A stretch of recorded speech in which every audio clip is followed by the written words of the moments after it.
You feel it, even when everything seems fine, even when no one notices. An invisible tension that tightens the chest, speeds up thoughts, and steals the breath. Sometimes it comes out of nowhere. Other times it arises just from imagining tomorrow. You try to control it, breathe deeply, distract your mind, pretend everything is okay. But deep down, it's not. And then the cycle begins. Fear of feeling fear, anguish for being anxious, guilt for not being able to simply be okay. They told you this is a problem, that you need to fix it, that there's something wrong with you. But what if all of this is wrong?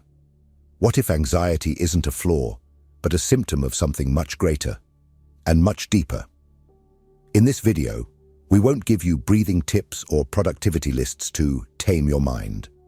What you will hear here may indeed be uncomfortable, but it can also be liberating.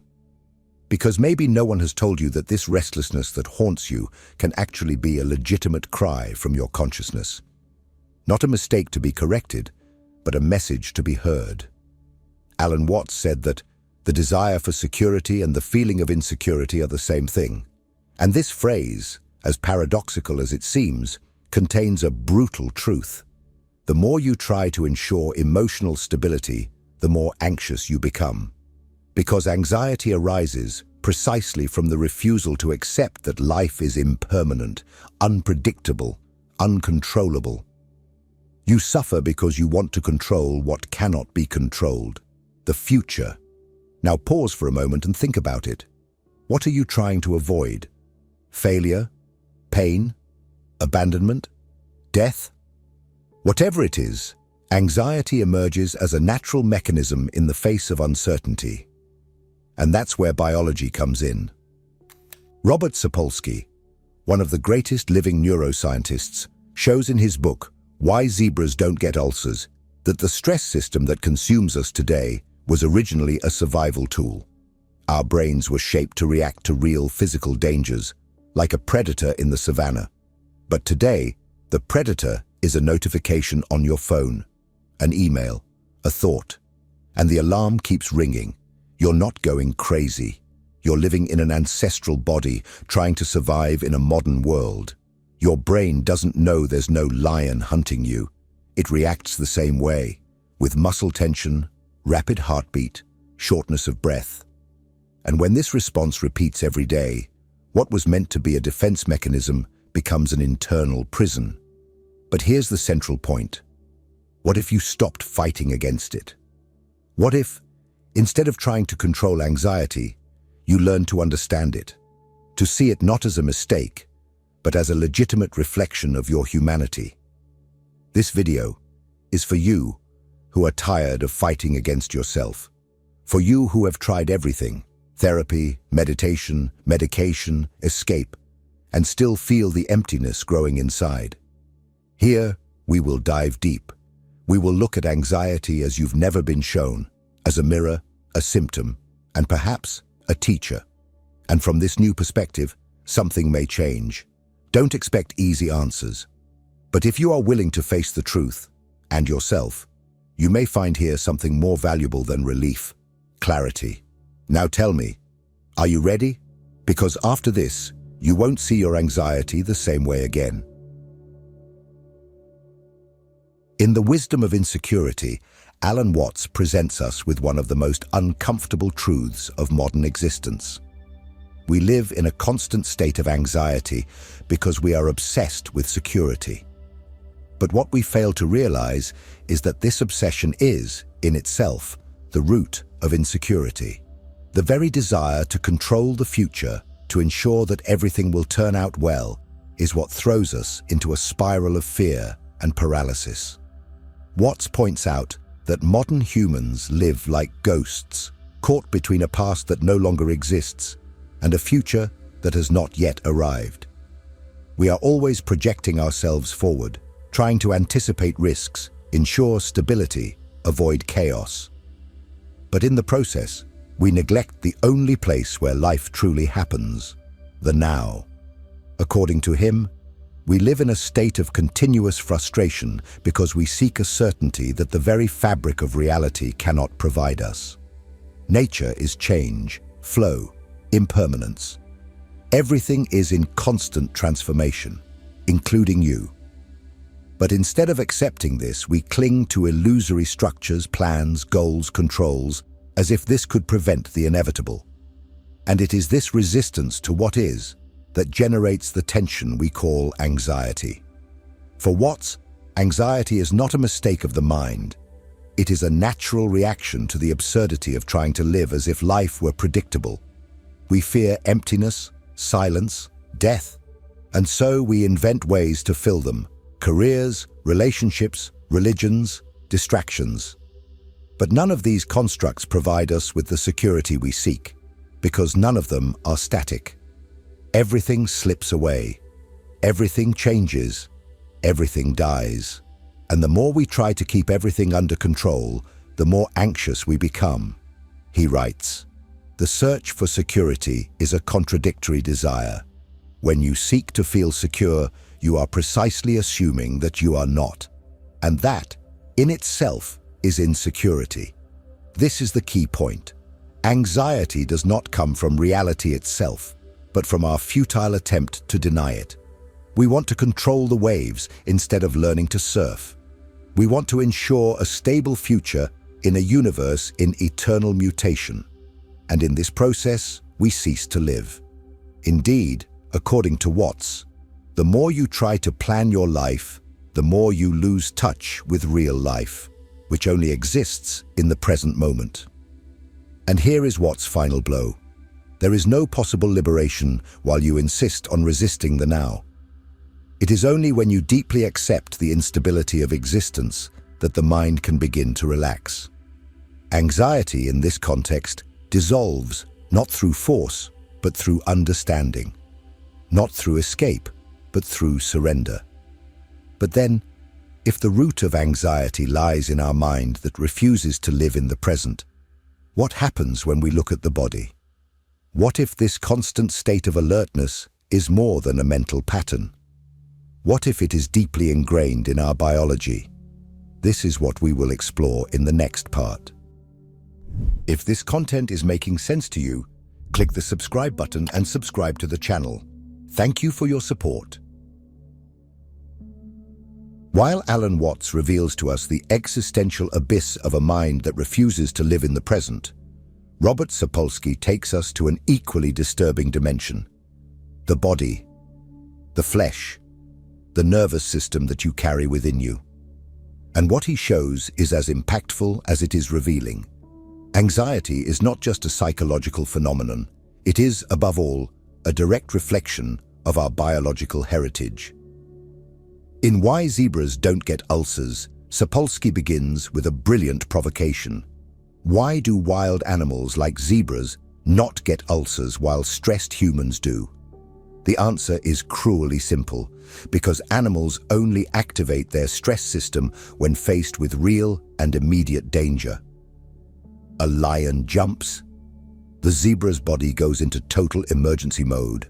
Adrenaline, cortisol, rapid heartbeat, muscles primed for flight. But as soon as the danger passes, the system shuts down. The body returns to balance. Now compare this to you. You are not running from any predator, but your body acts as if you are. You are lying in bed thinking about a meeting, the end of a relationship, the possibility of failure, the death of your parents, your own irrelevance. And your body collapses. Rapid heartbeat, shortness of breath, sweating, muscle tension, insomnia, and the worst part, this cycle repeats every day for weeks, months, years. Your brain is in constant alert, never having the relief of the danger has passed. Sapolsky shows us that the highly sophisticated human stress system was designed to solve immediate physical problems. But we have hijacked it to deal with abstractions, social expectations, emotional insecurities, unresolved traumas, existential dilemmas. The result? The body short-circuits, and this collapse expresses itself in visceral forms: digestive problems, hair loss, hormonal dysregulation, low immunity, cardiovascular diseases, sexual dysfunctions, depression. And there's more. What makes this even more tragic is the power of anticipation. While most animals only feel stress in the face of a real threat, we are capable of suffering from threats that don't even exist. Sapolsky explains that the mere anticipation of a problem is enough to trigger the physiological cascade of stress. In other words, you may be healthy, safe, and at home. But if your mind starts to imagine a disaster, your body will react as if you are already in it. And so we live, stressed by ghosts, attacked by thoughts, dominated by a biology that was not made for the modern world. We are descendants of hunter-gatherers, living among screens, deadlines, and existential pressures. But our brain still understands only two commands: survive or die. Sapolsky forces us to confront the uncomfortable truth. The problem is not anxiety itself, but the fact that it is being activated every day for reasons that are not real. And as long as we do not understand this biological root, as long as we treat anxiety as weakness or lack of discipline, we will continue to punish ourselves for something that is, in fact, a natural mechanism, distorted by an artificial context. But now an inevitable question arises. If this anxiety we feel is a product of evolution, and also of our refusal to accept the now, how can we escape this labyrinth? If it has a biological and philosophical function, how do we stop seeing it as an enemy and start understanding it as a signal? In the next part, we will take a decisive step, understanding how this anxiety can be seen as an invitation to awareness. We are faced with a cruel paradox. The more knowledge we have about the world, the more insecure we become. The more access to information, the more anxiety. The more choices we have, the more paralysis. We live in what Alan Watts called the era of insecurity disguised as progress. A civilization that idolizes control, but has built its foundation on fear. The fear of failure, the fear of loss, the fear of losing control over what has never truly been in our hands. Watts asserts that this modern collapse begins in the mind and spreads like an invisible epidemic through the body, culture, and the way we relate to one another. We are taught from an early age that we must have a plan, a purpose, a clear direction, that we must be productive, stable, emotionally regulated, and at the same time, we are bombarded by uncertainties that none of these promises can sustain.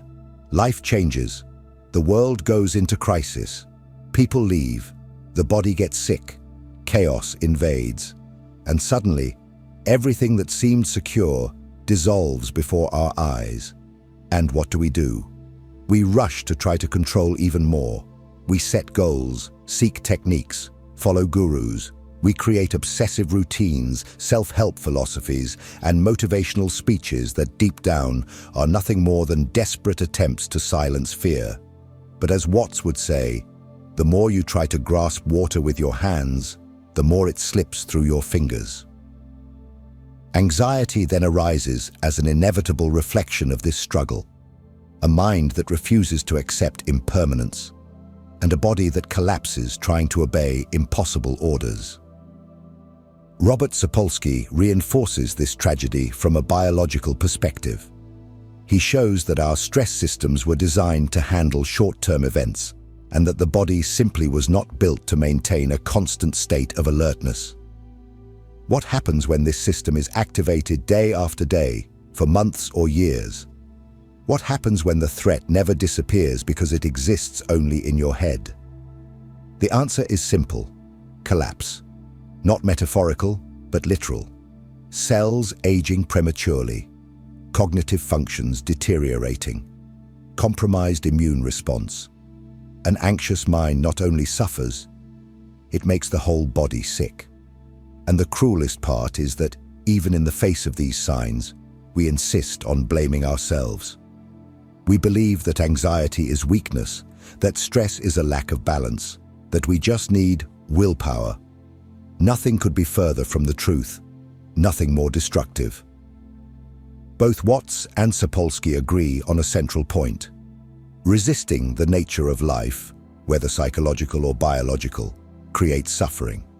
And this suffering manifests as chronic anxiety, existential exhaustion, as that emptiness you feel but cannot name. But what if we stopped resisting? What if, instead of continuing to fight against anxiety, we began to listen to it? What if this constant state of tension were not a disease, but a language? An attempt by your body and mind to say that something needs to change. This is what we will talk about next. And what if, instead of trying to eliminate anxiety, what you really need is to understand it as a language that your psyche, your body, and even your history are using to try to wake you up? Anxiety, when observed deeply, reveals itself less as a problem and more as a symptom. A reflection of something internal that has been neglected for too long. It is the alarm that sounds when there is incoherence between what you live and what you feel. When your external life follows a script of obligations, masks, and expectations, but your internal truth screams for authenticity, pause, and meaning. In this sense, anxiety is not your enemy.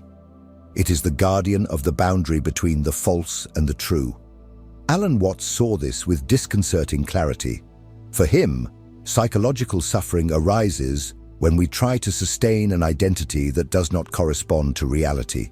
We want to appear secure, controlled, strong, even when inside we are crumbling. And, as he writes, to be insecure is to be alive. Pretending otherwise is the perfect recipe for collapse. Watts proposes that anxiety is the friction between who we are and who we pretend to be. A brutal reminder that we cannot continue living unconsciously without paying the price. On the other side, Sapolsky provides us with the physiological basis of this collapse.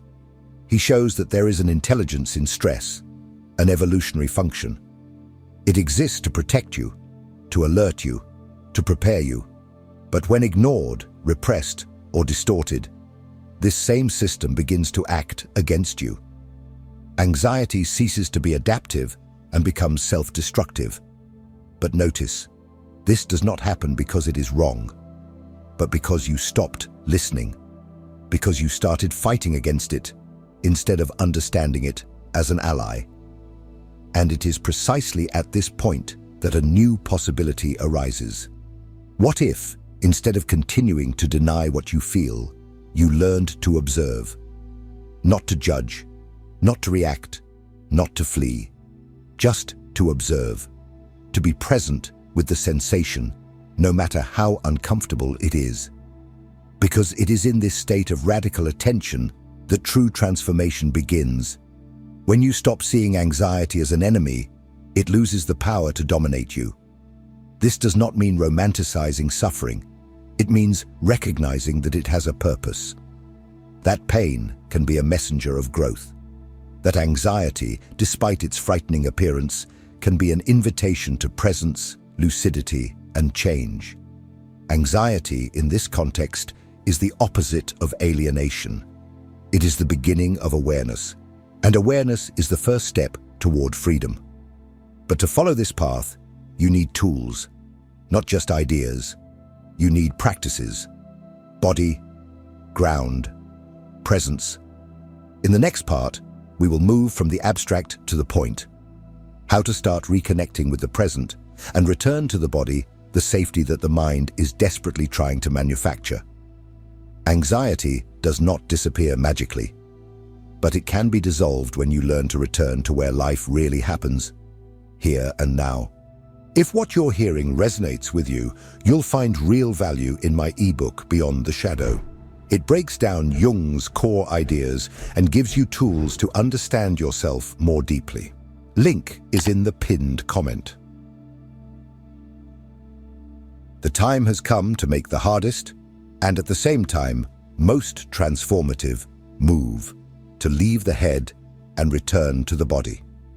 Because while you live trapped in the cycle of thought, trying to predict, analyze, understand, and control, Anxiety continues to feed on your absence. The mind alone cannot heal what it has created. It is necessary to descend, to return, to reconnect. Alan Watts said that the secret of life is to be completely engaged with what you are doing here and now. And he did not say this as just another self-help phrase, but as a call to practice. Watts knew that the human mind exhausts itself trying to control the uncontrollable because it has lost the ability to be present in the real. And being present is not a beautiful idea. It is training. It is a discipline. It is a relearning of the obvious. And that is where biology comes in as an ally, not as an obstacle. Robert Sapolsky shows us that physiological stress can be alleviated with simple, but not superficial, actions. Acts like breathing consciously, slowing down, moving the body, sleeping well, allowing pauses, expressing emotions, and cultivating secure bonds. All of this is part of the antidote. Not to erase anxiety, but to restore the lost sense of balance to the body. Breathing deeply, for example, is not just a relaxation technique. It is a way to reprogram the autonomic nervous system. By prolonging the exhalation, you signal to your brain that the danger has passed. And it, in turn, begins to deactivate survival mode. Sapolsky explains that practices like this have a direct effect on cortisol and adrenaline levels, the main hormones of chronic stress. But there is something even deeper, radical observation. Learning to notice anxiety arising, like a wave, and resisting the temptation to control or avoid it. Just feeling, just being there. This is the beginning of the end of the reactive cycle. It is when you start to train what psychology calls emotional regulation, but which Watts would prefer to call surrender to reality. It is the moment when you become larger than the emotion, not because you have mastered it, but because you have embraced it. Being present is resisting the compulsion of the future. It is breaking the addiction to trying to solve your entire life before the next step. It is returning to the body, to the now, to the sound of your breath, to the texture of the chair, to the touch of the ground on your feet. And gradually, this begins to reverse the imbalance. Not as a magical solution, but as a daily reconstruction of your own relationship with the world. Anxiety decreases when the body is included in the equation, when you stop living only in the mind and start to exist as a whole. When you stop trying to understand everything logically and begin to trust direct experience, because the body knows what the mind has forgotten, that life happens one moment at a time. But this leads us to an even deeper revelation. If anxiety is not a mistake, if it has roots in the body and mind, and if it carries legitimate messages about our way of living, then perhaps it is not an obstacle to be overcome, but an essential part of our journey. In the next and final part, we will integrate all of this. We will look at anxiety with new eyes, not as something to be eliminated, but as a sign that something in you is trying to awaken. What you will hear next may forever change the way you see yourself. We have reached the end of this dive, but perhaps this is where everything truly begins. Throughout this video, you have been confronted with a new way of looking at something that has likely haunted you for a long time. Anxiety. That uncomfortable presence that appears in the silence of the early morning, in the middle of a conversation, at the exact moment when everything should be fine. But now, perhaps, you can see what it has always been: a sign of life, a cry from your body, a warning from your mind, an echo of your consciousness. You are not broken. You are not weak. You are not a walking defect. What you feel is consistent with the world you live in, with the history you carry, with how hard you have been trying to seem functional in a society that suffers from the denial of reality. The anxiety you feel is, in fact, a reflection of your clarity, of your sensitivity, of your ability to perceive what is not right, even when everyone pretends it is. Alan Watts said that we try to fix the outside world without fixing what is inside, and perhaps that is the great invitation of anxiety, to turn inward, not as an escape, but as a reconnection, as a reclaiming of your inner space. Because when you stop fleeing from yourself and start listening to what you feel, without haste, without judgment, without masks, something changes. Anxiety loses its role as the villain and begins to transform into a teacher.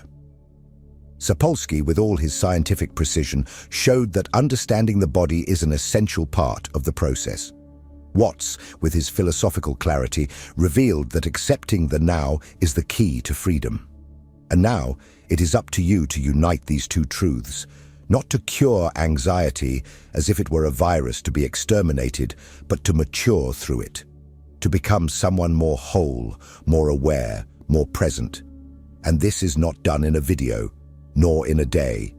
This is a journey, a continuous work of unraveling lies, of unconditioning yourself, of observing yourself with honesty, the work of a lifetime, of allowing anxiety to teach you how to live instead of just survive. Finally, understanding that true security is, paradoxically, in stopping the search for it.